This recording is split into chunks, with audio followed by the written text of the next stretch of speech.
Supreme court ने जो guidelines जारी की उसका पालन तो यूपी सरकार पहले से कर रही है। और इसका सबसे ताजा उदाहरण आपको बहराइच का बताता हूं।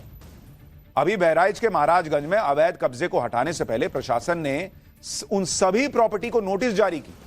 इन प्रॉपर्टी के बाहर बकायदा नोटिस चिपकाया गया। देखिए, आपको तस्वीर दिखा रहा हूं। क्योंकि यह मामला अभी हाईकोर्ट में है, इसलिए अतिक्रमण हटाने की कार्रवाई शुरू नहीं हुई। तो नोटिस देना, नोटिस चिपकाना, कोर्ट में खड़े होकर यूपी सरकार के वकीलों ने बताया भाई कि सर देखिए, इस मामले में तो हमने तब से दे रखा है, एक मामले में तो 2022 से दे रखा था।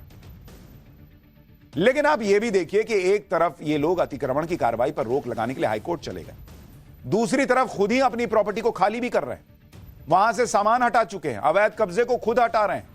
अगर आपको लगता है कि यूपी में योगी आदित्यनाथ बुलडोजर का डर दिखाकर मनमानी कर रहे हैं, तो खुद अपना सामान क्यों हटा रहे हो भाई? वो भी तब जब हाईकोर्ट में केस चल रहा है। इसका मतलब अंदर ही अंदर पता है ना भाई कि ये गड़बड़ मामला है मेरा, आज नहीं तो कल टूटेगा। तो यही तो योगी सरकार कहती है कि भाई आज नहीं तो कल अतिक्रमण किया है तो बुलडोजर चलेगा। बुलडोजर एक्शन को लेकर यूपी सरकार किसी भी तरह से बैकफुट पर नहीं है। बहराइच के मामले में भी जब अतिक्रमण करने वाले हाईकोर्ट गए तो योगी सरकार न घबराई, न कोई नरमी दिखाई। हाईकोर्ट में भी सरकार ने टफ स्टैंड लिया और कहा कि अवैध निर्माण तो किसी भी कीमत पर हटेगा। इस मामले में यूपी सरकार ने हाईकोर्ट में एक हलफनामा दाखिल किया, जिसमें 23 लोगों को नोटिस जारी करने को उचित ठहराया गया। हलफनामे में यह भी कहा गया कि सड़क किनारे से अवैध कब्जा हटेगा तो इलाके में रहने वाले लोगों का ही फायदा होगा। किस नियम के तहत लोगों को नोटिस भेजा गया है, यह भी हलफनामे में बताया गया। कहा गया कि अवैध कब्जा इसलिए हटाया जा रहा है क्योंकि यह निर्माण यूपी सड़क किनारे भूमि नियंत्रण नियम 1964 के नियम 7 का उल्लंघन करके किया गया। अच्छा, सिर्फ बहराइच का केस नहीं है, इससे पहले भी यूपी में बुलडोजर एक्शन को लेकर कोर्ट में जो सुनवाई हुई है उसमें यूपी सरकार की तरफ से दो टूक वही बात कही गई जो आज सुप्रीम कोर्ट ने कहा।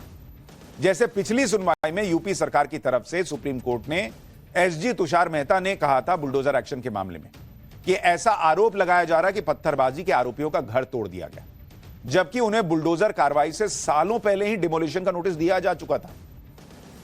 एसजी ने यह भी कहा, सॉलिसिटर जनरल ने, कि एक ऐसा नैरेटिव बनाया जा रहा है जिससे लगे कि एक खास कम्युनिटी को टारगेट किया जा रहा है।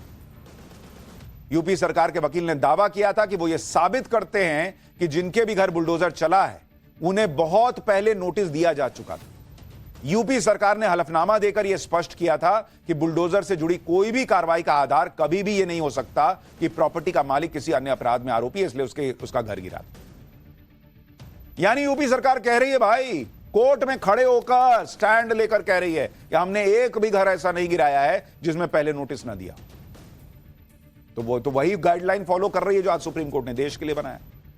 यही आदेश आज सुप्रीम कोर्ट ने पारित किया और कोर्ट ने भी यही कहा कि सिर्फ आरोपी होने के आधार पर किसी की जमीन पर बुलडोजर नहीं चलाया जा सकता। तो क्या अलग है इसमें, क्या अलग हुआ है? मुझे तो समझ ही में नहीं आ रहा कि बुलडोजर एक्शन कैसे रुक जाएगा और बुलडोजर कैसे गैराज में खड़ा हो जाएगा। बुलडोजर एक्शन को लेकर इंडी गठबंधन योगी सरकार पर यह आरोप लगाता है कि बुलडोजर की कार्रवाई धर्म देखकर होती है या सिर्फ विपक्ष के नेताओं के खिलाफ होती है, जबकि ये दोनों आरोप भी सही नहीं है। आप देखिए, यूपी में बीजेपी नेताओं के घर पर एक बार नहीं कई बार बुलडोजर चला है, बीजेपी नेताओं के, और इसकी लंबी लिस्ट है। जनवरी 2023 में यूपी के ललितपुर में बीजेपी अल्पसंख्यक मोर्चा के जिला उपाध्यक्ष और पूर्व मंडल अध्यक्ष विक्रम जैन बजाज के मकान के अवैध निर्माण पर बुलडोजर चला था। जून 2022 में बरेली में पूर्व बीजेपी विधायक केसर सिंह गंगवार की अवैध कॉलोनी पर बुलडोजर चल चुका है, तब तो किसी ने छाती नहीं पीटी। जुलाई 2022 में यूपी के बरेली में बीजेपी के पूर्व नेता योगेश पटेल के अवैध बारात घर पर भी बुलडोजर चला था। अगस्त 2022 में वाराणसी में बीजेपी जिला उपाध्यक्ष अखंड सिंह के अवैध निर्माण पर प्रशासन ने बुलडोजर चला दिया।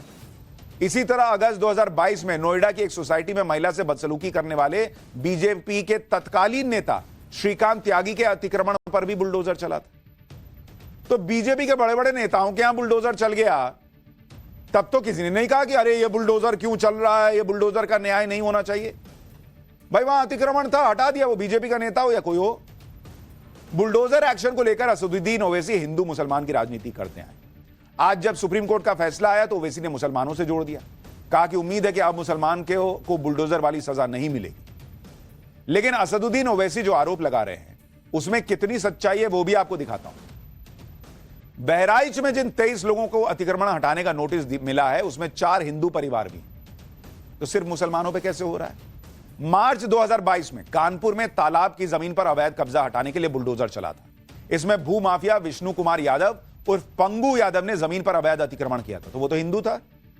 अप्रैल 2022 लखनऊ में मनीष गुप्ता हत्याकांड केस में तिहाड़ जेल में बंद आरोपी पुलिस इंस्पेक्टर जगत नारायण सिंह के मकान पर बुलडोजर चलाया गया था। तो जगत नारायण सिंह मुसलमान तो नहीं है। यानी योगी सरकार की बुलडोजर कार्रवाई में धर्म के नाम पर कोई भेदभाव नहीं हो रहा और इसकी भी लंबी लिस्ट। इसलिए मैं आपसे कह रहा हूं कि ये जो नैरेटिव है ना कि धर्म देख के हो रहा है, विपक्ष के लोगों पे हो रहा है, विपक्ष का साथ देने वालों पर हो रहा है, बॉस ये नैरेटिव ठीक नहीं है। नैरेटिव ये है कि भाई जिसने गलत किया, अतिक्रमण किया, उस पर बुलडोजर चल रहा है।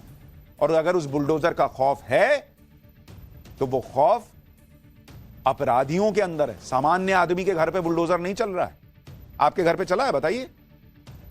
जहां तक बात सुप्रीम कोर्ट के फैसले की है, तो आज सुप्रीम कोर्ट ने सख्त लहजे में कहा कि गलत तरीके से बुलडोजर एक्शन पर जिम्मेदारी तय होनी चाहिए। तो हर कोई चाहेगा कि मनमाना बुलडोजर नहीं चले। अधिकारियों को उत्तरदायी ठहराया जाएगा, प्रशासन जज न बने, अधिकारी जज न बने, अदालत का काम अदालत को करने दें। यह बात बिल्कुल ठीक है, लेकिन इसका एक पहलू कुछ लोगों ने यह भी कहा कि भाई अधिकारी को तो जज नहीं बनना चाहिए। यह एकदम सही बात है, 100% सही। लेकिन जो जज इस देश में बने हुए हैं उनसे भी तो एक निवेदन है कि सर आप लोग भी तो देखिए कि इस देश में न्याय व्यवस्था आपके हाथ में है और अदालतों में लाखों करोड़ों केस पेंडिंग है। मैं आपको कुछ आंकड़े बताता हूं, आपको सुनना चाहिए। अधिकारी को जज नहीं बनना चाहिए, बिल्कुल सही, लेकिन जो जज ऑलरेडी बने हैं उनके पास कितने केस पेंडिंग हैं? जरा पेंडिंग केस देखिए, कितने मामले लंबित हैं। अगर आपको सुप्रीम कोर्ट का बताऊं, सुप्रीम कोर्ट में अकेले 82,397 केस पेंडिंग पड़े हुए हैं। 82,000 सुप्रीम कोर्ट में। इसी तरह से आप हाई कोर्ट में देखिए, हाई कोर्ट में पेंडिंग केस हैं 61,01,766 केस पेंडिंग है हाई कोर्ट के अंदर। और डिस्ट्रिक्ट कोर्ट में चले जाइएगा, लोअर कोर्ट में, वहां पेंडिंग केस सुनिएगा तो चक्कर आ सकता है, बैठ जाइए। वहां 4,51,00,000 और 89,832 केस पेंडिंग है लोअर केस में। 4.5 करोड़ से ज्यादा केस पेंडिंग है बॉस, और सब मिला दीजिए तो करोड़ों केस पेंडिंग है इस देश के अंदर। तो सवाल उठता है सर कि अधिकारी को जज नहीं बनना चाहिए, लेकिन जो न्याय व्यवस्था हमारे देश के अंदर है, अगर वहां करोड़ों केस पेंडिंग रहेंगे तो अपराधियों के मन में खौफ कैसे बैठेगा सर?